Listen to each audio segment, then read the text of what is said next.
Olá, sejam muito bem-vindos, muito bem-vindas ao meu canal, que é de desenvolvimento pessoal, comportamento humano com uma pitada de espiritualidade. Esse vídeo é uma espécie de continuação do vídeo anterior, que a gente fala sobre ego. Comecei a ler um livro que chama Antifrágeis, bem famoso, do Taleb. E no início do livro, ele explica o que é ser antifrágil. Ser antifrágil, sobretudo, é quando você consegue utilizar as situações adversas e trazer isso de uma forma muito benéfica para a sua vida, ao ponto de você começar a desejar pelas situações desafiadoras, porque você sabe que você vai se tornar uma pessoa muito melhor depois que passar por elas. E essas situações adversas, ele denomina de cisnes negros.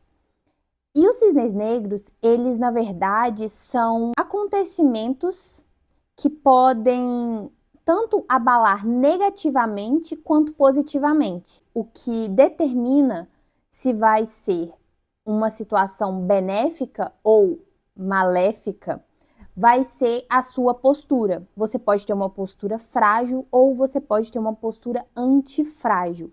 Ou seja, ou você pode se quebrar com essa situação, ou você pode se tornar melhor através dela. E para ser antifrágil, é preciso também que você tenha um padrão de comportamento diante as escolhas que você faz. Então vamos supor que você tenha um projeto novo. Você, ao colocar a sua pele em risco, a colocar a sua cara a tapa diante desse projeto, o benefício é muito maior do que o malefício. Quanto mais a gente consegue nos colocarmos em situações em que o risco é muito menor do que o de fato potencial de crescimento, é nisso que a gente deve investir a nossa energia. Então, por exemplo, se você tem vergonha de postar um trabalho novo ou um vídeo no YouTube, coisas do tipo, se der errado, o que acontece? Você perdeu o seu tempo, você não morre e passar pouco tempo as pessoas vão esquecer. Mas e se der certo? O quantas coisas podem acontecer se der certo? Entende que a proporção é muito discrepante? E é sobre isso também você ser antifrágil. E eu estava refletindo que muitas das vezes a gente, como pessoa, se protege às vezes não sabe nem do que. Conectando com o vídeo anterior, se você viu, eu citei um exemplo que eu queria parecer mais forte do que eu era, mais esclarecida do que eu estou, para uma amiga minha. E eu falei assim: opa, olha meu ego aí. E aí, com isso, a gente chega num ponto de que em muitos momentos a gente está se defendendo de algo, se escondendo de algo por receio. E percebe o quanto que esse comportamento, ele na verdade é frágil ao invés de antifrágil? Ele mais colabora para os benefícios serem menores do que os malefícios?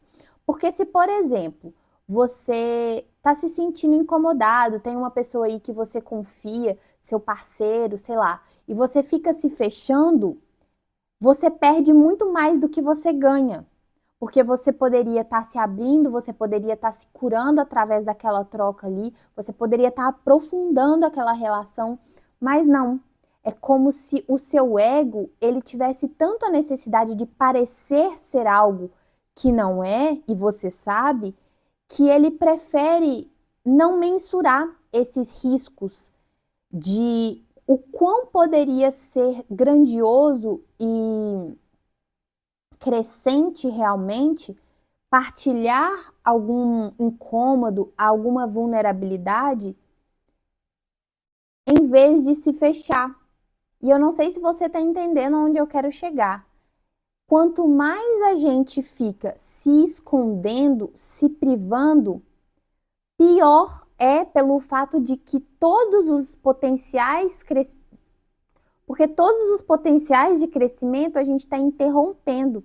A gente não está tendo um olhar, muitas vezes, expansivo com relação às situações, às coisas que a gente tem para partilhar com os outros. Eu, por exemplo, tenho um longo trajeto com o YouTube, porque eu posto, paro, fico com medo, fico com vergonha, fico me travando. Agora, realmente, é o momento que eu mais estou constante. E isso chegou num nível que eu comecei a ficar com vergonha de mim mesma por não estar fazendo o que eu me determinava a fazer. Isso estava me deixando frágil, não só diante a mim, mas diante a todos ao redor que estava vendo os meus movimentos. Então, para a gente conseguir realmente ser uma pessoa que lida com os problemas e aprende com eles, a gente tem que realmente pôr a nossa cara a tapa diante muitas situações, diante muitos desafios. E assim a gente consegue crescer.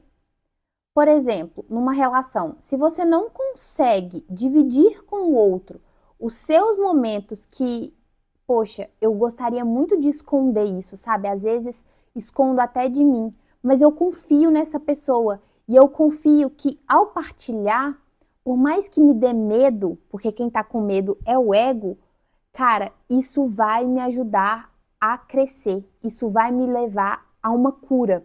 Em algum nível isso vai me transbordar. E esse é o convite aqui. A gente escolher situações que, quanto mais a gente põe a nossa cara a tapa, mais crescente a gente vai ficando, ao invés de o oposto, ao invés de não colocar a cara a tapa, mas também não crescer, não ser visto e diminuir. Se tem uma frase que eu gosto muito, ela é da Carol Rache, que tudo aquilo que não cresce, na verdade, regride. E é exatamente sobre isso.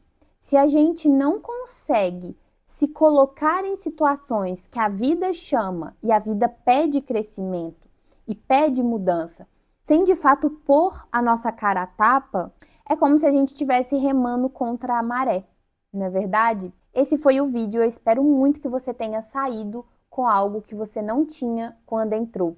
E estamos todos juntos aí nesse caminhar de desenvolver, de crescer e de nos tornarmos uma pessoa melhor.